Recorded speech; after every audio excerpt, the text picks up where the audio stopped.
rappeler les gestes barrières pour se protéger contre le coronavirus, mais aujourd'hui, on va clarifier certaines choses.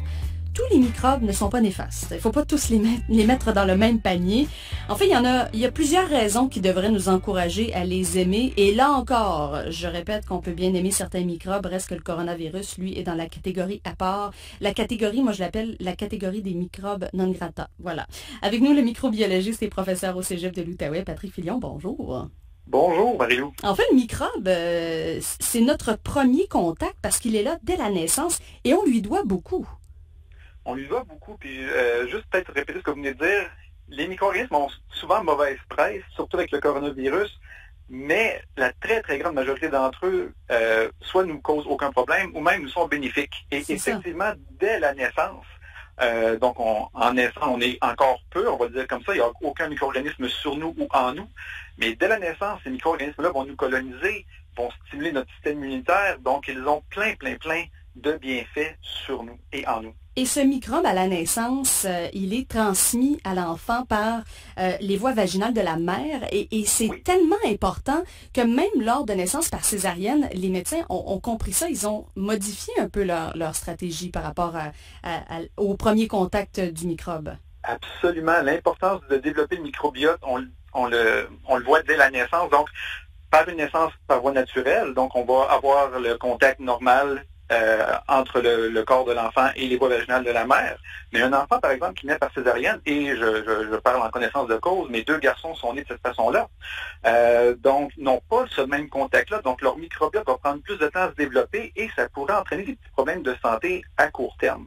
Donc, ce que les médecins vont faire, c'est qu'ils vont faire un prélèvement au niveau des voies vaginales de la mère, et c'est pas tous les médecins qui le font encore, je le spécifie, donc vont venir faire comment je pourrais dire, un ensemencement, c'est peut-être pas le bon terme. Là. Un badigeonnage.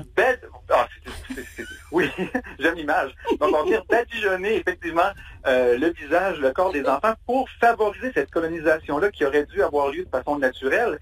Et, ce faisant, on va, dans le fond, favoriser le développement du microbiote digestif de l'enfant, mais aussi on va stimuler son système immunitaire qui lui aussi devra apprendre à se défendre contre justement les mauvais micro-organismes. Et le microbe a aussi un rôle dans le principe de coagulation qui est essentiel pour éviter les hémorragies. Oui, ça c'est quand même particulier. Expliquons de façon très brève. Bon, la coagulation, ça implique plusieurs protéines, mais il y a une vitamine très importante impliquée là-dedans qui est la vitamine K. La vitamine K, on peut la retrouver dans notre alimentation, dans la laitue, dans le brocoli, mais une des bactéries, E. coli, qui est peut-être une bactérie très connue, qui vit dans notre gros intestin, va aussi synthétiser une partie de cette vitamine-là.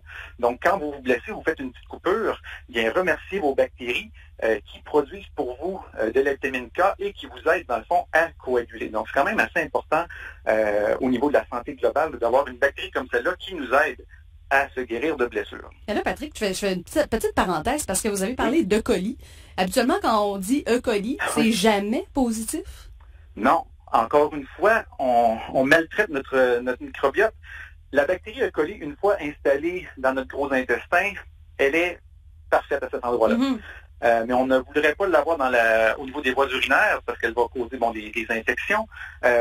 Si, par exemple, là c'est moins la période des barbecues, mais lors des périodes de barbecue, donc on se fait des hamburgers sur le barbecue et tout ça, donc dans le bœuf haché, on peut retrouver certaines espèces ou certaines souches de E. coli qui, elles, vont être très pathogènes. Donc, ils vont causer des hémorragies, en fait des diarrhées hémorragiques, je vais le dire comme ça. Il y a aussi des touristas qui vont être dus à E. coli. Mm-hmm. Donc, E. coli, toutes les E. coli ne sont pas égales. On va le voir comme ça. Dans cette famille-là, il y a des cousins qui sont un peu plus indésirables. Il y a des cousins tannants, effectivement. Il y a certains microbes aussi, Patrick, qui préviennent les infections? Oui, dans le fond, on va parler d'effet barrière ou d'antagonisme microbien.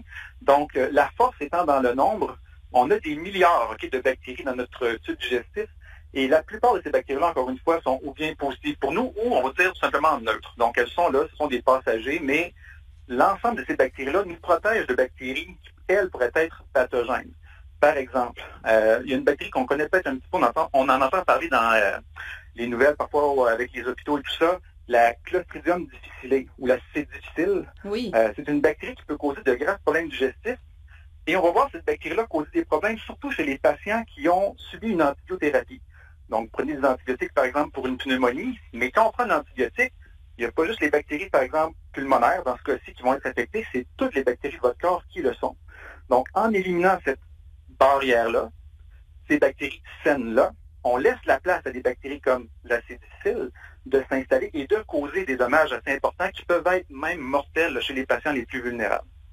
Quand même, hein? Et le microbe, là, pas tous, là, pas tous les microbes, mais certains microbes constituent aussi une arme importante dans la lutte contre les fameuses bactéries qui sont résistantes aux antibiotiques. Et d'ailleurs, l'Organisation mondiale de la santé a identifié les bactéries résistantes aux antibiotiques comme étant probablement le plus gros problème de santé à venir au monde, là.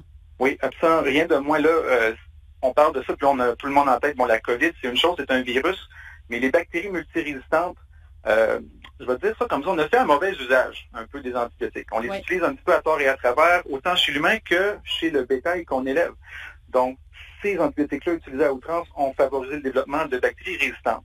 Maintenant, luttons, disons, le feu par le feu, on a des virus qu'on appelle des bactériophages. Donc, des virus qui s'attaquent spécifiquement à certaines bactéries. Et ces virus-là, on en connaissait l'existence dès les années, au début du 20e siècle, avant même le développement ou l'utilisation des antibiotiques eux-mêmes. Donc, ces bactériophages-là tuent les bactéries.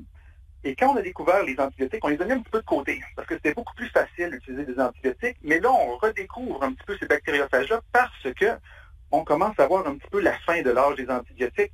Donc, en revenant à un ennemi naturel des bactéries, donc dans ce cas-ci un virus, on l'utilise chez l'humain. Et là, ce qui est important de dire, c'est que le bactériophage, même si vous par exemple, vous en buvez ou on vous l'injecte, il ne va pas vous attaquer vous. Ce sont des virus qui sont vraiment spécifiques aux bactéries.